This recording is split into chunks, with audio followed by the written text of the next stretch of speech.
Good morning everyone. कैसे हैं आप लोग? तो बहुत दिनों बाद आप लोगों से मुलाकात हुई। तो वेलकम टू आवर चैनल। क्या नाम है? Channel by engineers. तो आज से जो प्रॉपरली हम लोग जो क्लास स्टार्ट करेंगे वो कौन सा चैप्टर स्टार्ट करेंगे? आपका मोशन चैप्टर स्टार्ट करेंगे, क्लास नाइन्थ का। जो हम लोग सिलेबस स्टार्ट कर रहे हैं, जो क्लास हम लोग अभी स्टार्ट करने जा रहे हैं वो है आपका क्लास नाइन्थ। और क्लास नाइन्थ का प्रॉपरली जो आपका साइंस का सिलेबस है उसको कवर करेंगे। उससे पहले सबसे इम्पोर्टेंट क्या है कि आप लोगों को जैसे फिजिक्स के अंदर क्या होता है कि बहुत सारे न्यूमेरिकल्स होते हैं, बहुत सारे कंसेप्ट होते हैं जो हमें समझने चाहिए। तो एज अ फ्रेश स्टार्ट हम लोग क्या करना चाह रहे हैं कि जो आपका फिजिक्स वाला पोर्शन है, सबसे पहले हम लोग फिजिक्स को कवर करेंगे। तो सर क्या करना है, अपनी कुर्सी की पेटी बांध लीजिए, क्योंकि अभी फिजिक्स आपका मौसम क्या करने वाला है? बिगाड़ने वाला है। सारा मौसम फिजिक्स बिगाड़ देता है एग्जाम हॉल में, है कि नहीं? तो इसीलिए वो मौसम वहाँ ना बदले। इसीलिए हम लोग क्या चाहेंगे, यहीं से अभी से मौसम को बदल के चलें कि जब एग्जाम आए तो बढ़िया से अपना मौसम बना रहे। चलिए, सब कुछ साइड में रखते हैं, चैप्टर को धीरे धीरे स्टार्ट करते हैं। सबसे पहला क्या है, आपका जो ये चैप्टर है उसका नाम क्या है? मोशन। एक्चुअली ये मोशन है क्या चीज? मोशन हम बोलते कैसे हैं? अच्छा, उससे पहले मैं क्या बताना चाह रहा हूँ कि हम लोगों का इस चैप्टर का सबसे बड़ा इंपॉर्टेंट, या आप पीएस यूएसपी बोल सकते हैं, वो क्या है कि हम लोग जो आपका एक्चुअल जो एनसीईआरटी है उसको साथ साथ उसके एज इट इज उस बुक को हम रेफरेंस मानते हुए अपनी चीज़ों को क्लियर कवर अप करेंगे, ताकि आपके बुक से कुछ भी ऐसा चीज़ ना हो जो आपका छूट जाए। ठीक है? क्योंकि एनसीईआरटी बहुत इंपॉर्टेंट है। कई बार हम लोग क्या करते हैं, बड़े बड़े दूसरे दूसरे फ्रेसेस वगैरह पढ़ते रहते हैं आप लोग, और मेनली एनसीईआरटी छूट जाती है। तो जब एग्जाम आता है तो ज़्यादातर क्या होता है, आपके एनसीईआरटी से क्वेश्चन बनते हैं और हम लोग इतने सारे रिफ्रेशर पढ़ के जा रखे होते हैं और फिर बोलते आ रहे हैं पेपर तो आया ही नहीं। तो इसीलिए एनसीईआरटी को पढ़ना बहुत ज़रूरी है। ठीक है? तो एनसीईआरटी को पढ़ते हुए हम लोग क्या करेंगे, हमारा जो टॉपिक है उनको कवर करेंगे। देखिए, मोशन को समझना जरूरी है। एक्चुअली मोशन क्या चीज़ है इसमें, जैसा कि आपको बोला हुआ है कि सम ऑब्जेक्ट्स, एक मिनट, हाँ, जैसा कि आपको बोला हुआ है, some objects are at rest and some others are in motion. कुछ ऑब्जेक्ट्स ऑब्वियसली बात है रेस्ट में है, कुछ ऑब्जेक्ट्स मोशन में है। जैसे birds fly, fish swim, blood flows through veins and arteries and cars can move, atoms, molecules and planet, stars and galaxy all are in motion. ये मतलब सिंपली बोल रहे हैं, जो प्लांट्स हैं, बर्ड्स, सॉरी, जो बर्ड्स है वो फ्लाई कर सकती हैं, आपकी फिशेस स्विम कर सकती हैं, कार्स मूव करते हैं, ब्लड जैसे आपकी पूरी बॉडी में क्या करता है, फ्लो करता है। तो ये सारी चीज़ें क्या है, आपके मोशन में है। घूम फिर के फिर वही बात आ जाती है कि एक्चुअली मोशन क्या है। मोशन सिंपली जो चीज़ क्या कर रही है, मूव कर रही है। जो चीज़ आपकी क्या कर रही है, मूव कर रही है, जिसमें कोई मूवमेंट है, उसको आप क्या बोलते हो, मोशन बोलते हो। ठीक है? मोशन के लिए सबसे इंपॉर्टेंट कि जिस चीज में कोई मूवमेंट है वो क्या कह सकते हो आप, मोशन कह सकते हो। अब मूवमेंट कैसे, कैसा मूवमेंट होगा? तो आप बोलोगे टाइम के साथ। मूवमेंट किसके साथ? टाइम के साथ। टाइम के साथ या किसी प्लेस के साथ, किसी चीज को आप रेफरेंस मान के जब हम देखते हैं कि अच्छा ये चीज इस समय पे इस जगह पे यहाँ था, और थोड़ी सी देर बाद आप क्या देखते हैं, अरे यही चीज क्या हुआ, थोड़ी देर में यहाँ से वहां हो गया। अरे बोलते हैं जैसे 500 का नोट छोड़ो, आप रोड पे छोड़ो, देखो थोड़ी देर बाद नहीं मिलेगा, क्या होगा, मोशन हो जाएगा। कैसे? आप जहाँ छोड़ के गए, या तो उसको हवा उड़ा ले गई, या कुछ जैसे कुछ खुराफाती लोग उड़ा ले गए। मतलब वो नोट वहां से उठ के कहीं दूसरी जगह चला गया, यानी एक पर्टिकुलर टाइम पे आपने उस नोट को 10 बजे यहाँ छोड़ा और आपको 11 बजे वो नोट कहीं और मिलता है। यानी टाइम के साथ उसका जगह भी चेंज हो गया, है कि नहीं? इस एक्चुअली में उसका हुआ क्या, उसका मोशन हो गया, उसका मूवमेंट हो गया, उस नोट का ही मूवमेंट हो गया। तो इसी तरीके से आप बर्ड्स वगैरह की बात करते हैं, चाहे जितनी भी चीज़ें जो समय के साथ साथ अपना पॉइंट्स बदलती हैं, एक जगह से दूसरी जगह जाती हैं, ऐसे चीज़ों को हम क्या बोल सकते हैं कि वो लोग एक्चुअली में किस में है, मोशन में है। तो हमारे ऊपर सवाल ये आता है कि रेस्ट में फिर किसे बोलते हैं, हम रेस्ट में किसे बोलते हैं? रेस्ट में क्या करेंगे, हम किसी भी ऑब्जेक्ट को, वही बात उसके जस्ट ऑपोजिट, कोई भी ऑब्जेक्ट अगर टाइम के साथ साथ, किसके साथ साथ, टाइम के साथ साथ अपना पोजीशन चेंज नहीं करता है, अपना पोजीशन चेंज नहीं करता है, तो उस केस को हम क्या बोलते हैं, rest. A body is always in rest. जैसे आपका घर है, आज आप सुबह स्कूल के लिए निकले, अरे बढ़िया नहा धो के हैं, बाहर निकले, बैग वैग उठा के बोला चलो आज घर स्कूल जाते हैं। और आप क्या करें, सुबह 8 बजे आप स्कूल निकले, कितने बजे निकले ध्यान से देखना, अरे आप लोगों में से कुछ खुरापाती हैं 10-9 बजे भी निकलते हैं, एकदम सुबह सुबह निकलेगा, कितने बजे, 8 बजे। आराम से भाई साहब स्कूल में पढ़ाई के अलावा सब कुछ किया, उसके बाद क्या किए, बढ़िया नाचते गाते आए घर पे वापस, तो क्या देखा, आपका घर गायब हो गया, वही है ना, या गायब हो जाता है, तो हमारा हाउस जो क्या है वहीं रहता है। यानी आप क्या है, टाइम के साथ साथ आपका जो घर का पोजीशन है, आपका घर का जो एड्रेस है वो चेंज नहीं होता है, यानी वो हमेशा फिक्स है, इसका मतलब उसमें कोई भी मोशन नहीं है, वो क्या है, ऑब्जेक्ट आपका रेस्ट के अंदर है। जैसे यही अगर आपका होता कि आपका घर सुबह सुबह 8 बजे आपने देखा वो श्यामनगर में है, और 2 बजे जब वो वापस आए तो आपको पता लगा आपका घर चला गया रामनगर में, ऐसा होता तो आप क्या बोलते, अरे टाइम बदला, 4 घंटे के अंदर ये श्यामनगर से रामनगर आपका घर पहुंच गया, एक्चुअली आपका घर क्या कर दिया, मोशन कर दिया, कैसा होता है, नहीं होता ना। तो इसीलिए हम लोग ज्यादातर क्या बोलते हैं, जितने भी नॉन लिविंग थिंग्स हैं वो खुद से क्या नहीं कर सकते, मोशन नहीं कर सकते, अपना जगह एक जगह से दूसरी जगह चेंज नहीं कर सकते।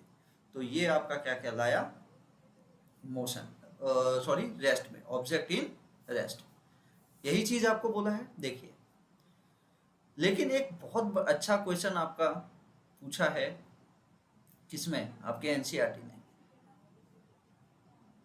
देखिए यहाँ पे है, for example we infer the motion of air by observing the movement of dust and the movements of leaves and branches. What causes phenomena of sunrise, sunset and changing all the season? Is it due to the motion of earth? Or if true, why don't we directly perceive the motion of earth? क्या बोला कि आप लोग देखते हो कि जो पत्ते हिलते हैं, जो आपके लीव्स हिलती है, मूव करती है, तो जब लीव्स मूव करती है तो आप क्या ऑब्जर्व करते हैं, बोल सकते हो कि जो एयर है वो मूव कर रहा है, एक जगह से जब दूसरी जगह वो मूव कर रहा है, तो उस केस में आप बोल रहे हो कि हाँ एयर में मूवमेंट हो रहा है, एयर मोशन में है, इस वजह से आपका क्या है, पत्ते हिल रहे हैं। इसी तरीके से आप लोग क्या देखते हैं, अरे जैसे मौसम बदलता है, आपका वेदर बदलता है ना, आपका सीजन चेंजेस आते हैं, आप ये भी सुनते हो कि आपका जो अर्थ है वो क्या करता है, रोटेट भी करता है और रिवॉल्व भी करता है।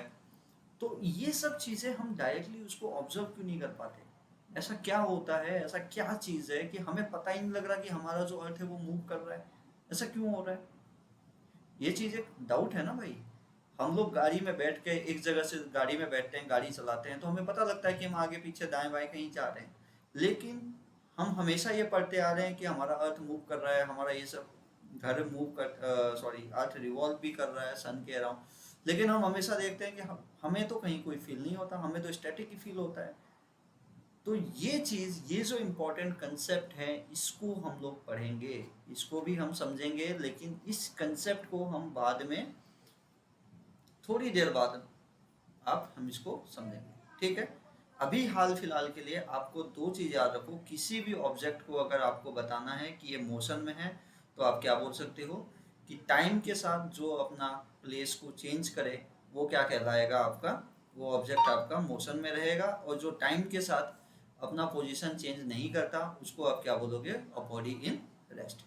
यही चीज़ बोला है। देखिए, to describe the position of an object we need a reference point or origin. An object may be seem moving to observer or stationary to another. ये जो हमने अभी सवाल पूछा आपसे यहाँ पे कि हमारा अर्थ हमें मोशन में होता हुआ क्यों नहीं दिखता, आप यहाँ से समझेंगे, मैं आपको दूसरा कंसेप्ट समझाऊंगा, आप मेरे को कमेंट बॉक्स में बताएंगे कि आपको ये चीज़ समझ आई कि नहीं आई, अर्थ हमें क्यों नहीं दिखता। लेकिन उसको समझने के लिए मैं आपको दूसरी एक चीज़ समझाना चाहता हूँ। देखो क्या है कि ये आप बढ़िया, ये रहा आपका टमटमा, यानी क्या है, आपका गाड़ी, ये आपकी गाड़ी है, अरे सपनों की गाड़ी है, इसमें बैठ के जा रहे हो। कहाँ से? अपने घर से। अपने घर से आप कहाँ जा रहे हो? बढ़िया मस्त पार्टी करने जा रहे हो अपने दोस्त के घर। कहाँ जा रहे हो? दोस्त के घर पार्टी करने जा रहे हो। तो भैया क्या करोगे? बढ़िया देखते जा रहे हो।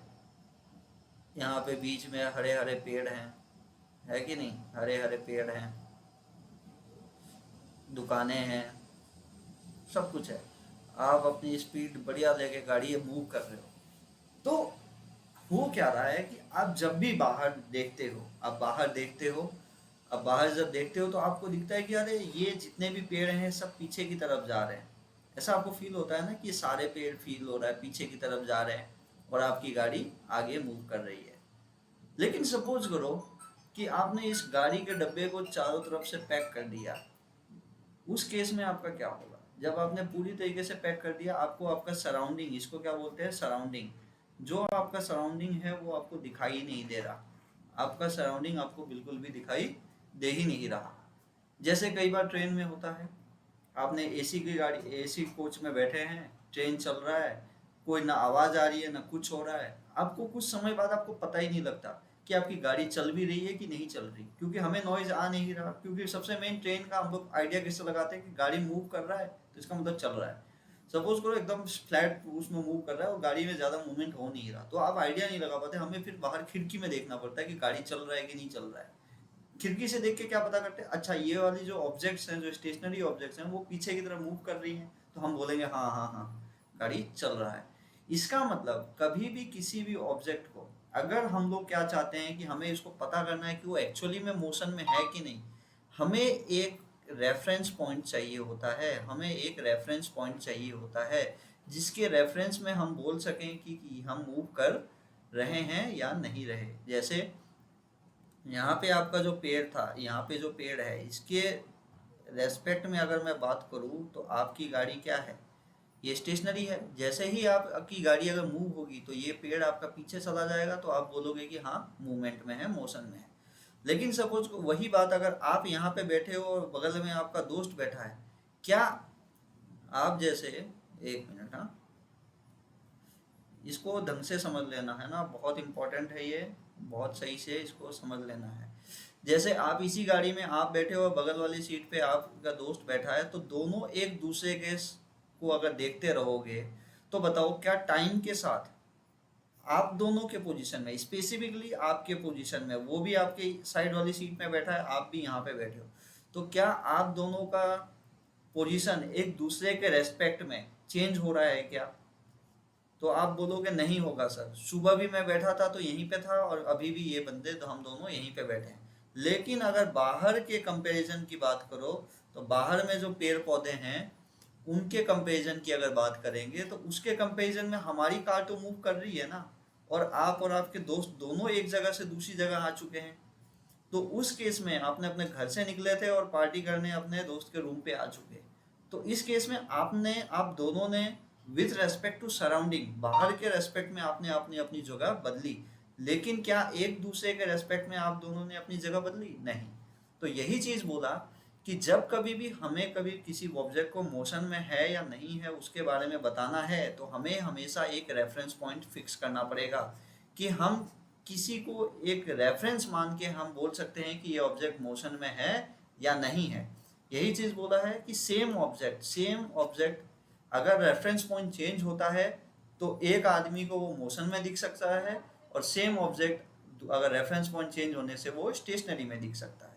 वही चीज अगर जब आपने सराउंडिंग को रेफरेंस पॉइंट माना तब आप दोनों मोशन में थे, लेकिन जब आपने अपना रेफरेंस पॉइंट किसको माना, अपने फ्रेंड को, तो उसके कंपैरिजन में टाइम के साथ साथ आपका क्या है, पोजीशन चेंज नहीं हो रहा था, तो आप दोनों एक दूसरे के कंपैरिजन में किस में थे, आपके उसमें क्या बोलते हैं, रेस्ट में। यही एग्जांपल दिया है, जब पैसेंजर जो बस के अंदर बैठे हैं वो एक दूसरे के रेस्पेक्ट में, एक दूसरे पैसेंजर को जब वो देखते हैं एक दूसरे के कंपैरिजन में, वो लोग क्या हैं, आपके रेस्ट में हैं।